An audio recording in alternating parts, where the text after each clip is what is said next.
shit.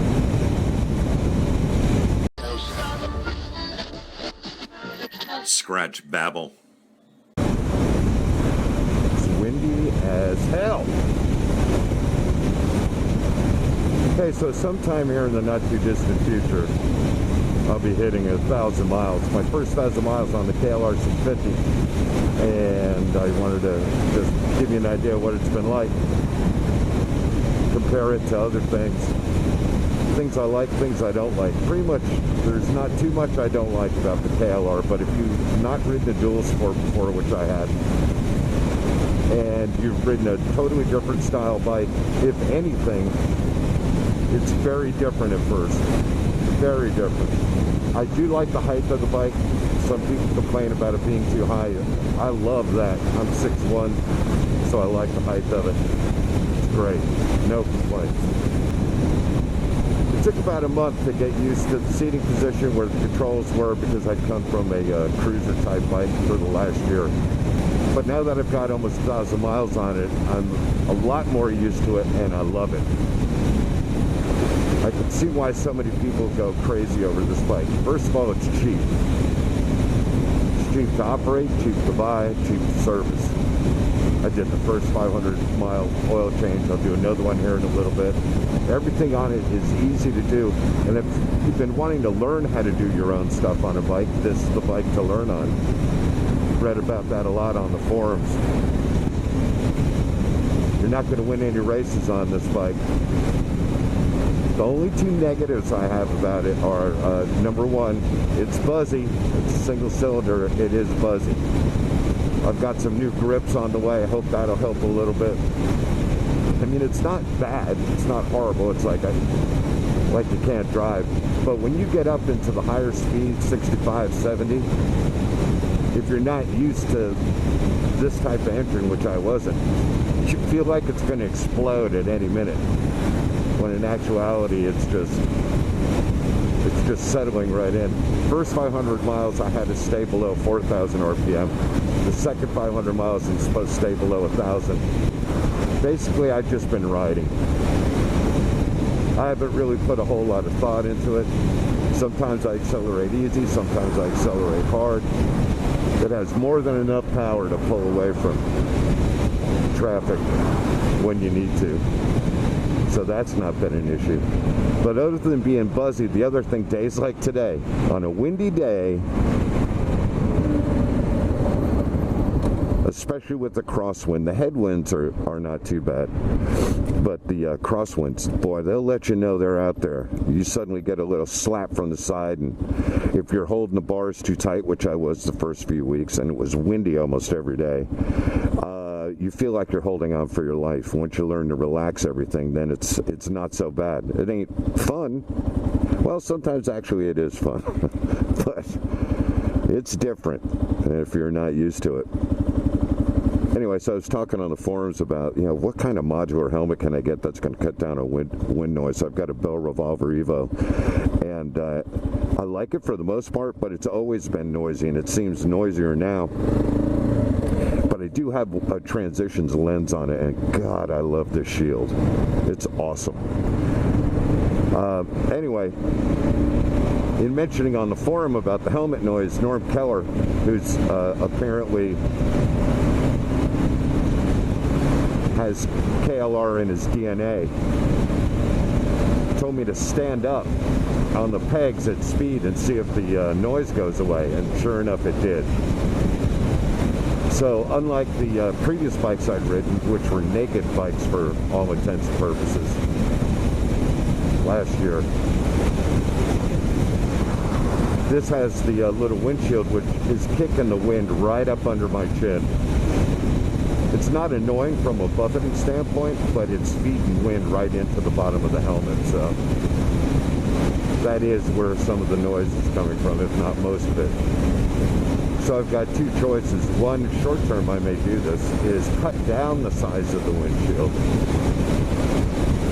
Just follow the curve and cut it down. I may do that,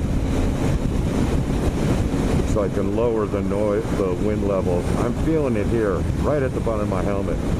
If I could lower it another I don't know, 6-8 inches, I think it'll quiet up the helmet temporarily. Long term, I'm either going to go to a Madstad screen or do the KLR dash and put a little bit taller windscreen on it. But days like today, windy days, you get up about 65, 70 miles an hour, and you feel it. You feel that wind, especially on a crosswind, and it'll move you around, but you do get used to it.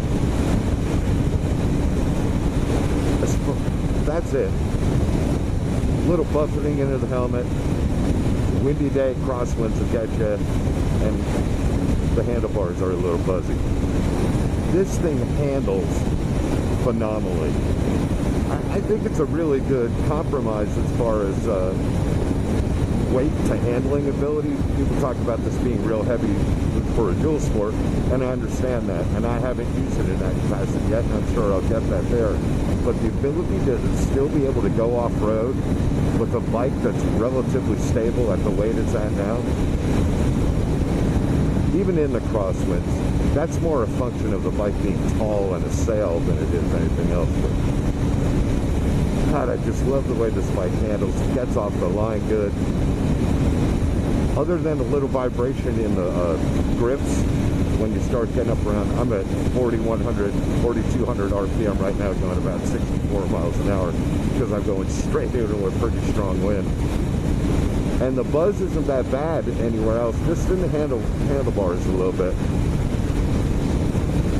I've got some new grips coming up, see if that takes care of it a little bit. And I may eventually go to some risers, get the handlebars up a little bit more. But at 1,000 miles, after obsessing over this bike for a year and a half, as I was looking over, A, before I could learn how to ride, B, what would I want for my first bike for the type of riding I want to do, which I want to do some off-road. It's matched everything I thought it would, and more in a lot of ways. One of the things I can't overstate enough about owning a KLR in general is the community support is insane. From the KLR Owners Group and KLR Renters Network on Facebook, that's where I end up getting the bulk of my information, learning about things that I plan to do down the road, from adding things to maintenance. Somebody's got an answer for you there every step of the way, and I'm a complete newbie. Not just to riding, not just to KLR, but to wrenching and everything else, and it is such an invaluable asset having these guys that are so willing to help. Good people, can't wait to help you. And if you have a question about anything concerning the KLR, the guys on the Facebook page and on the forums, for me, most especially the Facebook page. I'm not on the forums a ton, just because Facebook's so easy and so immediate. I like this road. We don't have a lot of twisties in Northwest Florida, and this isn't really a twisty per se, but it's a fun road to ride on, and KLR's handled twisties just absolutely fine. It's amazing how far you can lean this bike over, and it's amazing how comfortable the bike is leaning over. It has no problem with it at all.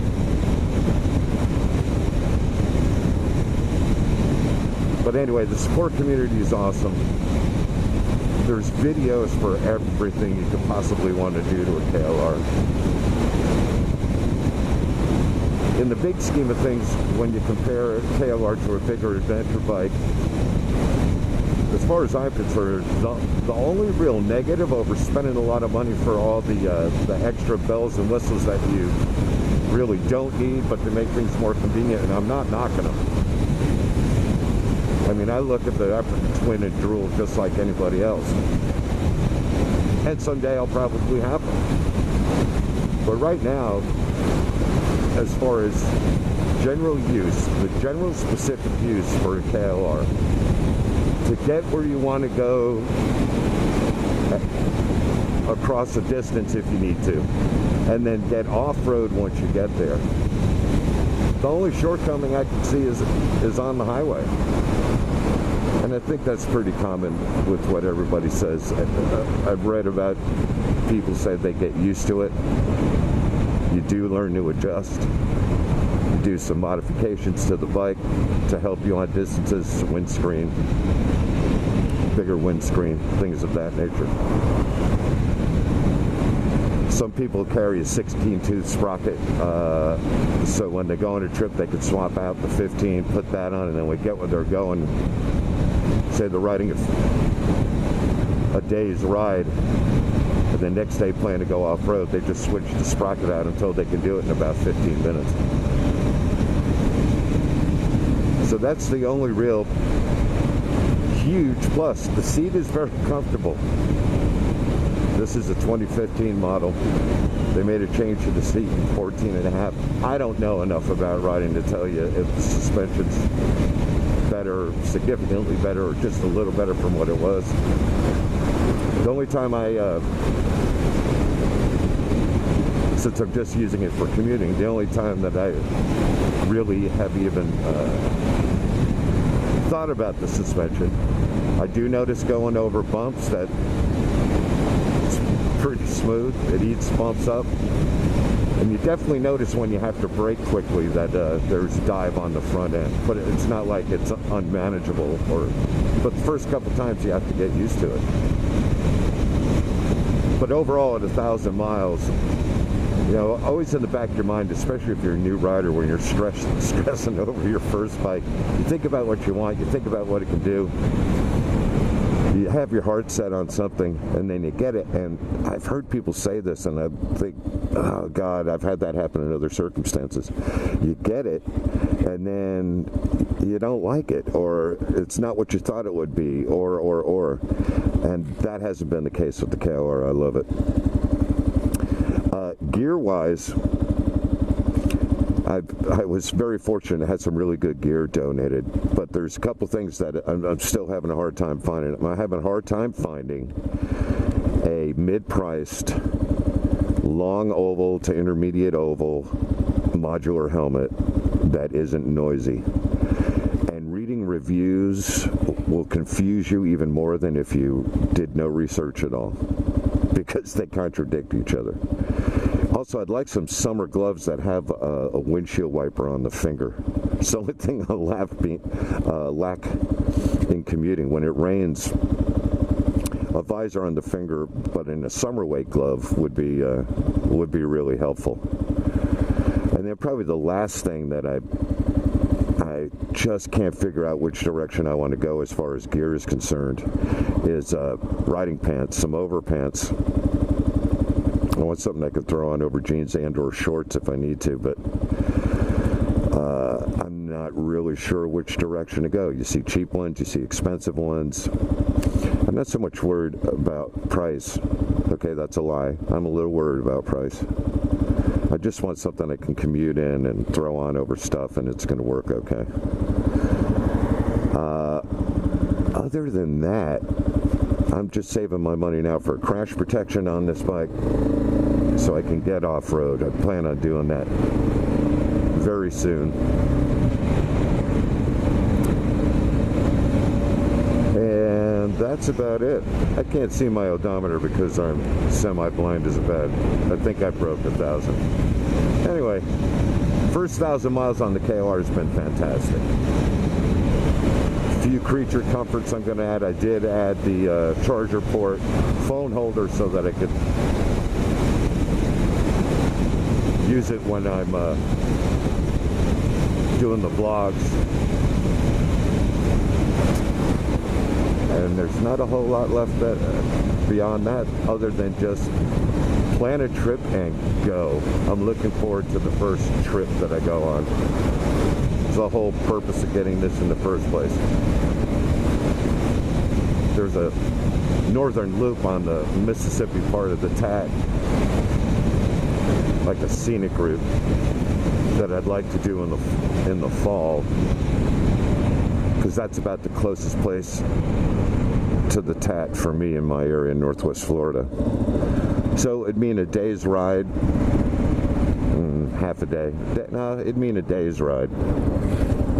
And then spend the night, do half the loop, spend the night,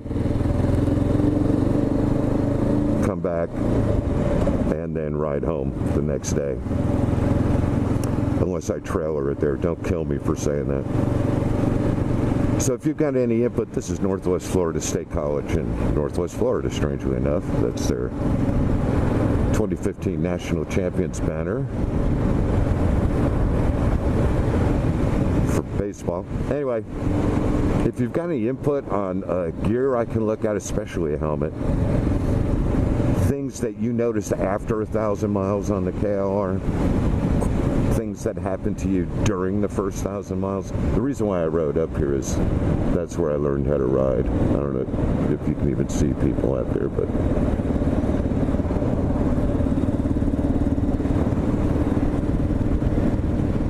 got my license from taking this course at this campus. So I input on gear that you found useful as a commuter. Appreciate you watching. Later.